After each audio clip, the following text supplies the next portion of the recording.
تم اپنی زندگی گنوا رہی ہو، مجھے دیکھو اور میری زندگی سے سبق سیکھو۔ تو بتاؤ نا، تمہارے ساتھ کیا ہوا؟ کیسے تم اس حالت کو پہنچی؟ آخر وہ بے تکلف ہو گئی اور مجھے اپنا دل زندگی کھول کر دکھا دیا۔ تم جانتی ہو میں کس حال میں یہاں آئی تھی؟ مجھے کتنی تکلیف تھی، اور جسمانی تکلیف سے زیادہ روح کی تکلیف میں مبتلا تھی۔ میں اس بات کے تصور سے ہی خوف زدہ تھی کہ میرا شوہر مجھے طلاق دے دے گا اور میرے چھوٹے چھوٹے بچے مجھ سے جدا کر دیے جائیں گے۔ اسی خیال سے میں نے گولیاں پھانک لی تھی۔ پھر تم نے دیکھ لیا نا دورے شہوار کہ زندگی اور موت تو خدا کے اختیار میں ہے۔ جب تم آئی تھی تو جانتی ہو تمہاری کیا حالت تھی؟ تمہارے منہ سے خون جاری تھا اور تم تکلیف سے تڑپ رہی تھی۔ تمہیں ہم لوگ آپریشن تھیٹر میں لے گئے تھے۔ مہربان ڈاکٹر صاحب نے تب کئی گھنٹوں کی محنت کے بعد تمہیں اللہ کے کرم سے بچا لیا، اور ایک رات تو میں صبح 11 بجے سے رات 11 بجے تک تمہاری سرہانے بیٹھی رہی تھی۔ وہ تشکر آمیز نظروں سے مجھے دیکھتی رہی، پھر گویا ہوئی۔ میری شادی 14 برس قبل ہوئی۔ شوہر مجھ سے بہت محبت کرتے تھے۔ ہماری زندگی اچھی گزر رہی تھی۔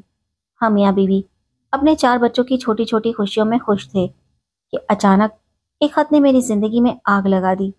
اس خط کی بھی اپنی ایک کہانی ہے۔ میری ایک سہیلی تھی رشیدہ، ہم ایک ساتھ پڑھتے تھے۔ رشیدہ ان دنوں میٹرک میں تھی۔ ایک لڑکے سے اس کی محبت کا چکر چل رہا تھا۔ یہ دونوں آپس میں شادی کرنا چاہتے تھے، مگر ماں باپ راضی نہیں تھے۔ وہ دونوں چھپ کر ملتے تھے۔ یہ تو آگ اور پانی کا کھیل ہوتا ہے۔ محبت کے ہاتھوں رشیدہ کا دامن کانٹوں پر جا پڑا اور دریدہ ہو گیا۔ ادھر اس کی منگنی اس کے والدین نے اپنے رشتہ داروں کے یہاں کر دی۔ وہ بہت پریشان تھی، اور اس سے زیادہ اس کی ماں پریشان تھی، کیونکہ جو ہو چکا تھا اس کا نتیجہ بہت جلد ظاہر ہونے والا تھا، اور یہ بڑی پریشانی و بدنامی کی بات تھی۔ رشیدہ اور اس کے گھر والوں کے لیے یہ تو زندگی اور موت کا سوال تھا۔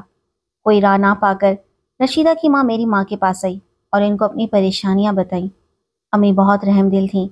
اسے روتا دیکھ کر بولی، بہن مجھ سے اور کچھ تو نہیں ہو سکتا، صرف تمہاری لڑکی کی جان اور تیری عزت بچانے کی خاطر تمہاری بیٹی کو رکھ لیتی ہوں۔ رشیدہ کو تم میرے پاس چھوڑ جاؤ، خدا نے جو چاہا وہی ہوگا۔ یوں وہ بیٹی کو ہمارے گھر چھوڑ کر چلی گئی۔ اپنے رشتہ داروں اور شوہر سے کہہ دیا کہ رشیدہ بیمار ہے، ڈاکٹروں نے آب و ہوا کی تبدیلی کا کہا ہے، اس لیے میں نے اس کو خالدہ کے گھر مری بھیج دیا ہے۔ ان دنوں ہم مری میں رہتے تھے، جہاں ہمارا ددیال تھا۔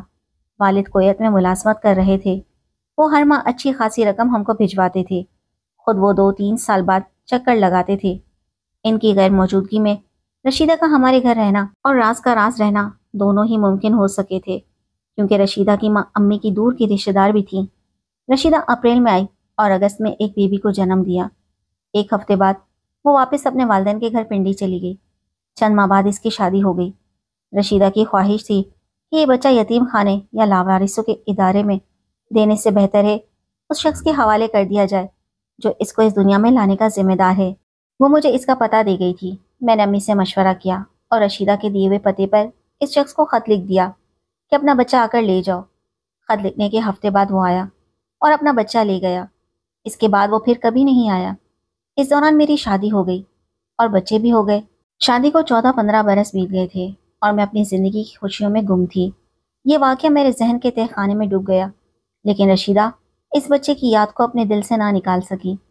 قدرت کی کرنی کہ شادی کے بعد اس کے یہاں اولاد بھی نہ ہوئی اور نہ بخار میں افاقہ ہوا۔ وہ جب آتی مجھ سے اپنے اس بچے کا ذکر ضرور کرتی تھی جسے اس نے 7 دن کا چھوڑا تھا، اور پھر اس کی صورت بھی نہ دیکھ سکی تھی۔ جب رشیدہ بیمار تھی تو وہ اور زیادہ اس بچے کو یاد کر کے روتی تھی، کیونکہ اس کے شوہر نے اولاد کی خاطر دوسری شادی کر لی تھی، اور اس کی سوکن کے گھر میں اس کی نگاہوں کے سامنے 5 بچے کھیلتے پھرتے تھے۔ خدا جانے یہ غم تھا یا کسی دیرینہ بیماری کا شکار تھی۔ بہرحال اس کا انتقال ہو گیا۔ یہ کہانی یہاں ختم ہو جاتی اگر وہ خط موصول نہ ہوتا جو رشیدہ کے اس محبوب نے مجھے لکھا تھا، جس کا بچہ ہم نے اس کے سپرد کیا تھا۔ اس نے لکھا تھا کہ لڑکا بڑا ہو چکا ہے اور اپنی ماں کو صرف ایک بار دیکھنا چاہتا ہے۔ شاید ماں بھی اپنے بچے کی صورت دیکھنے کو ترستی ہو، تو کیا تم ایک بار اور ترس نہ کھاؤ گی؟ ایک بار ترس کھا کر تم نے اس معصوم جان کی زندگی بچائی تھی اور اس کو اس کے باپ کے حوالے کر کے اسے اس دنیا میں زندہ رہنے کا حق دیا تھا۔ کیا دوسری بار تم اس کو اس کی ماں کا چہرہ نہ دکھاؤ گی؟ میں وعدہ کرتا ہوں کہ میں آخری دفعہ تم کو زحمت دے رہا ہوں۔ اس کے بعد میں اور میرا بیٹا اس ملک سے ہمیشہ کے لیے چلے جائیں گے، پھر تم کو دوبارہ تنگ نہ کریں گے، یہ میرا وعدہ ہے۔ ایک احسان اور کر دو۔ اس شخص نے اپنا فرضی نام تحریر کیا تھا۔ اس نے خط کو کسی القاب کے بغیر ہی شروع کیا تھا، یعنی اوپر نہ تو میرا نام لکھا تھا اور نہ رشیدہ کا۔ شاید لکھنے والے نے اپنے طور پر احتیاط سے کام لیا تھا، مگر اس نادان شخص کی احتیاط میری زندگی برباد کر گئی۔ جب یہ خط میرے شوہر نے پڑھا تو وہ آگ بگولا ہو گئے۔ وہ یہی سمجھے کہ میں ماضی میں کیے گئے کسی گناہ کی قصوروار ہوں۔ اس خط نے تو میرے گھر میں آگ لگا دی۔ میری بے گناہی کا کوئی ثبوت میرے پاس نہیں تھا۔ رشیدہ اور اس کی ماں فوت ہو چکی تھی، میری امی بھی انتقال کر چکی تھیں۔ ہمارے سوا اس راز کا امین وہی شخص تھا جس نے وہ خط مجھے لکھا تھا۔ اس سے میرا پتہ وہاں کسی رشتہ دار سے معلوم کر لیا تھا جہاں ہم ان دنوں مری شہر میں قیام پذیر تھے۔ تاہم اس نے اپنا پتہ خط میں صرف یہ لکھا تھا کہ فلاں دن، فلاں وقت، فلاں جگہ ہم آئیں گے۔ یہ ہماری آخری ملاقات ہوگی، صرف اس بچے کی خاطر، کیونکہ اس کے گردے خراب ہو گئے ہیں۔ ڈاکٹروں نے بیرون ملک علاج کرانے کا کہا ہے اور یہ ماں کی دعا لے کر کے جانا چاہتا ہے۔ اس فلاں جگہ فلاں وقت میرے شوہر گئے مگر ان کو کوئی نہ ملا۔ یہ ایک ریسٹورنٹ تھا، ہزاروں لوگ تھے۔ ہجوم میں بھلا کون کس کے دل کی بات جان سکتا ہے؟ یہ بتاتے ہوئے دورے شہوار کی آنکھوں سے آنسو بہ رہے تھے۔ وہ کہہ رہی تھی میں رو رو کر پاگل ہو گئی۔ میں نے لاکھ قسمیں کھائیں کہ مجھے اس شخص کا پتہ نہیں معلوم، مگر میرے شوہر نہ مانے۔ ان کا یہی کہنا تھا کہ تم اس بچے کی ماں ہو، ورنہ یہ شخص تمہارا پتہ ڈھونڈ کر تم کو خط کیوں لکھتا؟ رشیدہ کا قصہ ڈھونڈے، تم اس شخص کا اتا پتہ خوب جانتی ہو۔ آخر مجھے شوہر اور طلاق کے خوف سے زہریلی گولیوں کا سہارا لینا پڑا کہ اب موت ہی میری بے گناہی کا ثبوت ہو سکتی ہے۔ سورج شہوار کی کہانی سن کر میں نے اسے تسلی دی اور ڈاکٹر صاحب کو اس کی کہانی سنائی۔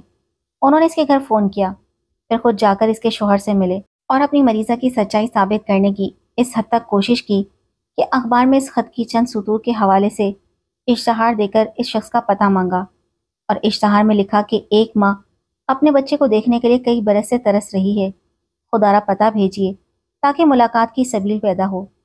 اس اشتہار کی اشاعت کے 5ویں روز ایک خط درے شہوار کے نام آیا جس کے خاوند نے وصول کیا۔ اس میں شخص نے اپنا نام، پتہ درج کیا تھا اور درے شہوار کو بہن کے لقب سے مخاطب کر کے خط کی ابتدا کی تھی۔ ڈاکٹر صاحب درے شہوار کے شوہر کو لے کر اس شخص سے ملے اور تمام حالات ان کی زبانی سنے۔